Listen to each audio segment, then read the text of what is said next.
Cinema diary में आप सभी का स्वागत है। आज हम एक्सप्लेन करेंगे सच्ची घटना पर आधारित एक शानदार वॉर एक्शन फिल्म की शुरुआत में हम देखते हैं कि दूसरा विश्व युद्ध चल रहा है।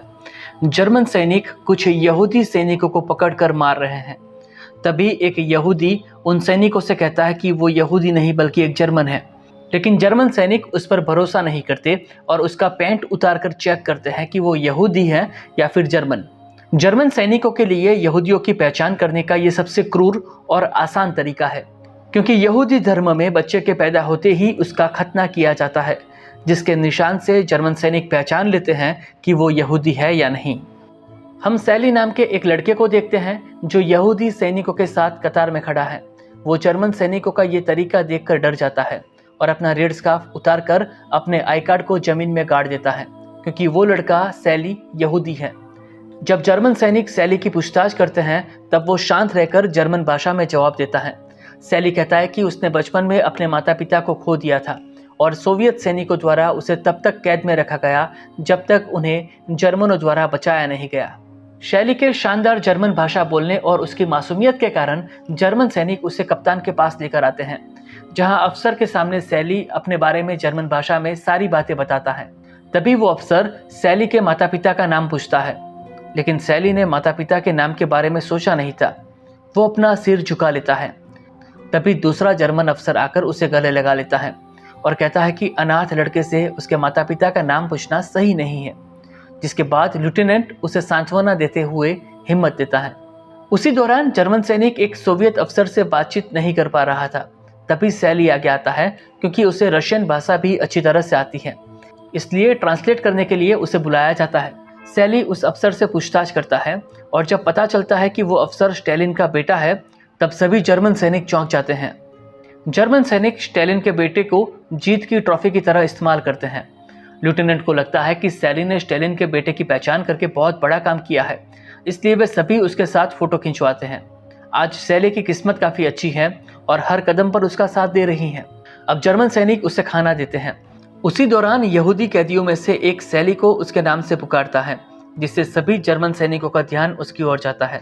सैली कहता है कि वो अनाथालय में उसके साथ रहता था और वो उसका दुश्मन है, जो ये बर्दाश्त नहीं कर सकता कि मैंने सरेंडर किया है। वो यहूदी जर्मन सैनिकों को बताता है कि सैली एक यहूदी है, लेकिन जर्मन रशियन भाषा नहीं समझ सकते, इसलिए वो सैली को उसकी बात ट्रांसलेट करने के लिए कहते हैं। सैली जर्मन्स को बताता है कि वो उनका अपमान कर रहा है। फिर वो उस आदमी के पास जाकर उसे थप्पड़ मार देता है। वो आदमी भी सैली पर अटैक करने की कोशिश करता है।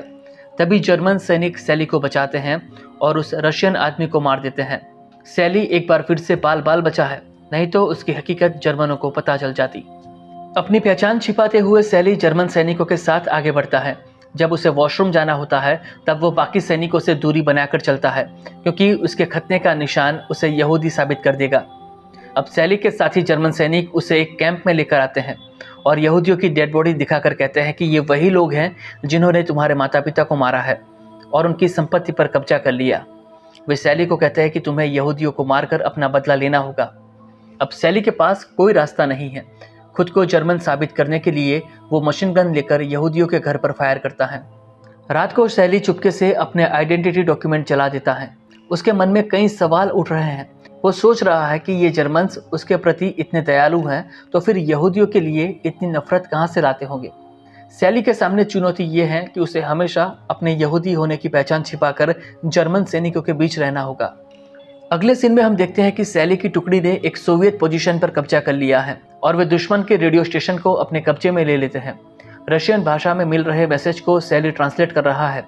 तभी सैली के पास खड़े 3 जर्मन सैनिकों पर सोवियत स्नाइपर गोली चलाता है। ये देखकर सैली को एहसास होता है कि वो यहाँ रहकर खुद के मरने का इंतजार नहीं कर सकता। उसे कुछ भी करके सोवियत सैनिकों के पास जाने का रास्ता खोजना होगा। अब सैली रेडियो का इस्तेमाल करते हुए सोवियत आर्मी को कांटेक्ट करता है और बताता है कि वो सोवियत यंग कम्युनिस्ट लीग का मेंबर है, जो अंडर कवर यहूदी के रूप में जर्मन सेना के बीच काम कर रहा है।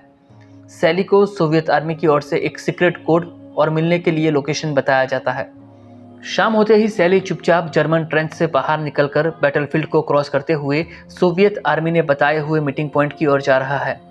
जैसे ही वो सरेंडर करने के लिए अपनी गन ऊपर करता है, तब दूसरी ओर रशियन सैनिक भी अपनी गन और हाथ ऊपर करके उसकी ओर आते दिखते हैं। ये सोवियत सैनिक सरेंडर करने आए हैं क्योंकि जर्मन सेना ने उन्हें चारों ओर से घेर लिया है। ये देखकर सैली चौंक जाता है। सैली पीछे मुड़कर देखता है कि कई जर्मन सैनिक उसकी ओर दौड़े आ रहे हैं। जर्मन सैनिक सोचते हैं कि सैली अपने साथियों की मौत का बदला लेने के लिए अकेले सोवियत सैनिकों पर हमला करने के लिए फ्रंट लाइन पर चला आया था। सैली की किस्मत वास्तव में उसके पक्ष में काम कर रही है। सैली के इस कारनामे के बाद वो जर्मन सेना में काफ़ी फेमस हो जाता है। जर्मन कर्नल सैली की बहादुरी से प्रभावित होकर उसे अपने बेटे के तौर पर अडॉप्ट कर लेते हैं और सैली को प्रोफेशनल मिलिट्री ट्रेनिंग के लिए बर्लिन मिलिट्री एकेडमी में भेजने का फैसला करते हैं। कर्नल चाहते हैं कि सैली एक शानदार जर्मन अफसर बने। यह सुनकर सैली काफ़ी खुश होता है और सोचता है कि अब उसकी असली आइडेंटिटी के बारे में किसी को कभी भी पता नहीं चलेगा। सैली बर्लिन मिलिट्री एकेडमी में आता है, जहां ट्रेनिंग ले रहे बाकी कैडेट्स के सामने सीनियर अफसर सैली का परिचय वॉर हीरो के रूप में देते हैं, जिसके कारण सभी कैडेट्स सैली को सम्मान की नज़रों से देखते हैं। मिलिट्री एकेडमी आकर सैली को यह डर सताता है कि उसके यहूदी होने के बारे में किसी को पता न चल जाए, इसलिए वो वॉशरूम जाते वक्त दरवाज़ा चेक करता है कि कहीं वो टूटा हुआ तो नहीं है। लेकिन जब सैली देखता है कि जर्मन कैडेट्स नहाते वक्त अंडरवियर पहनते हैं तो वो राहत की सांस लेता है। फिर भी सैली के मन में ये डर लगातार बना रहता है। ट्रेनिंग के दौरान सैली काफ़ी अच्छा प्रदर्शन करता है और हम देखते हैं कि लेनी नाम की एक लड़की सैली से काफ़ी इम्प्रेस होती है। कुछ दिन बाद क्लास में ये पढ़ाया जाता है कि यहूदियों की पहचान कैसे करें। ये सुनकर सैली थोड़ा सा सहम जाता है। टीचर सैली को डेमोन्स्ट्रेशन के लिए आगे बुलाते हैं और फिर मेजरमेंट टूल निकालकर सैली के चेहरे का नाप लेते हैं। सैली डर रहा है, उसे लगा कि आज तो वो पकड़ा ही जाएगा। जब टीचर बताते हैं कि सैली न तो प्योर जर्मन है ना ही यहूदी, तो वो चौंक जाता है। यहाँ पर टीचर की गलती है, लेकिन टीचर की गलती के कारण एक बार फिर सैली बच जाता है। अगले सीन में हम देखते हैं कि सैली और लेनी के बीच नज़दीकियाँ बढ़ रही हैं। एक दिन दोनों बाहर घूमने जाते हैं। लेनी, जो कि काफ़ी स्ट्रेट फॉरवर्ड है, वो अपने रिश्तों को आगे ले जाना चाहती है, लेकिन सैली इस बात से डर रहा है कि उसकी पहचान उजागर हो जाएगी, इसलिए वो सैली को मना करता है। लेनी को लगा कि सैली उसे रिजेक्ट कर रहा है और वो गुस्सा हो जाती है। तब सैली कहता है कि अभी उनकी उम्र ये सब करने की नहीं है, बड़े होने के बाद वो उसकी हर विश पूरी करेगा। अब वे दोनों घूमते हुए आगे निकल जाते हैं, जहाँ पर यहूदियों का कब्रिस्तान है। वे देखते हैं कि कब्र के पत्थर को खोदकर निकाला जा रहा है। ये देखकर लेनी काफ़ी खुश होती है और यहूदियों को कोसते हुए कहती हैं कि वे कब्र के पत्थर के भी लायक नहीं हैं। ये सुनकर सैली गुस्सा होकर लेनी को थप्पड़ मार देता है। लेनी वहाँ से चली जाती है और इस तरह उसके रिश्ते का अंत हो जाता है। अगले दिन क्लास में एनुअल मेडिकल एग्ज़ाम है। सैली को उसके क्लासमेट बताते हैं कि मेडिकल एग्ज़ाम के लिए सारे कपड़े निकालकर चेक किया जाता है। ये सुनकर सैली को झटका लगता है। मेडिकल एग्जामिनेशन से बचने के लिए सैली दांत में दर्द होने का बहाना बनाता है। वो रोते हुए कहता है कि उसे डेंटिस्ट के पास ले जाओ और इस तरह सैली मेडिकल एग्जामिनेशन से बचने में कामयाब रहता है। लेकिन डेंटिस्ट उसका एक दांत ज़रूर निकाल लेता है। अब एकेडमी में सभी कैडेट से फायरिंग प्रैक्टिस करवाई जा रही है। उनके सामने डमी रखे जाते हैं और इन डमी पर यहूदियों का बैज लगा हुआ है। सभी कैडेट्स बिना किसी हिचकिचाहट के डमी पर वार करते हैं, लेकिन सैली ये नहीं कर पाता, जिसके कारण टीचर को सैली पर डाउट होता है।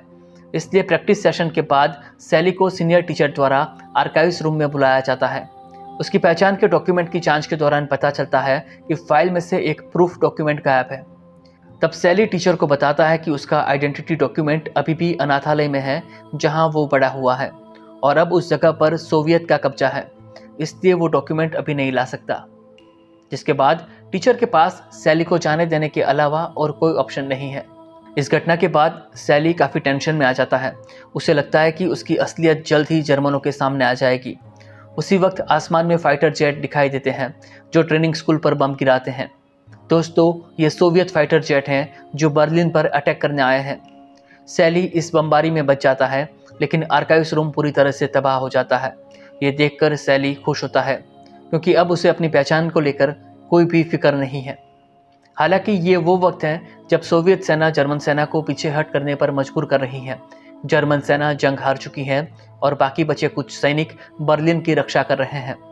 सैली को भी हिटलर की यूथ फोर्स ज्वाइन करने के लिए कहा जाता है, लेकिन वो बेमौत मरना नहीं चाहता। इस केओस का फायदा उठाते हुए सैली अपनी बंदूक फेंककर सोवियत सैनिकों की ओर भागता है। वो अपने हाथ ऊपर करके सरेंडर करता है और कहता है कि वो सोवियत यंग पायनियर्स का मेंबर है, और इस तरह से सैली की जान एक बार फिर बच जाती है। जंग खत्म होने के बाद सैली को सोवियत कैंप में लाया जाता है, जहां सोवियत कमांडर कहता है कि तुम एक गद्दार हो। तब सैली बताता है कि वो एक यहूदी है और अगर वो अफसर चाहे तो उसकी पैंट उतार कर चेक कर सकता है। लेकिन सोवियत अफसर इससे संतुष्ट नहीं होता और सैली को यहूदियों के नरसंहार की तस्वीरें दिखाता है। वो कहता है कि ये सब जर्मन्स ने किया है और उस वक्त सैली जर्मन्स के साथ था। सोवियत अफसर सैली को कहता है कि या तो तुम देशद्रोही हो या फिर एक जासूस। सैली अपना बचाव करना जारी रखता है, लेकिन अब सोवियत अफसर उसकी कोई बात सुनना नहीं चाहता। वो सैली को एक यहूदी के पास लेकर आता है और उसे ऑर्डर देता है कि सैली को गोली मार दो। सैली मरने ही वाला था, तब भीड़ में से कोई सैली को पुकारता है। सैली पीछे मुड़कर देखता है कि वो उसका भाई है जो काफ़ी वक्त पहले गुम हो गया था। दोनों गले मिलते हैं और सैली अपने भाई को वापस पाकर काफ़ी खुश है। दोस्तों, युद्ध के इस कठिन दौर में जिंदा रहना दोनों के लिए किसी चमत्कार से कम नहीं था और फिर सैली की सज़ा भी माफ़ कर दी जाती है। दोस्तों, ये एक सच्ची कहानी है। युद्ध के दौरान सैली ने कई किरदार निभाए और युद्ध से जिंदा बच निकलने की उसकी जर्नी किसी चमत्कार से कम नहीं थी, लेकिन सैली ने यह सब जिंदा रहने के लिए किया था। और इसी के साथ ये फिल्म समाप्त हो जाती है। दोस्तों, अगर यहाँ तक आ चुके हो तो सिनेमा डायरी को सब्सक्राइब करना मत भूलना।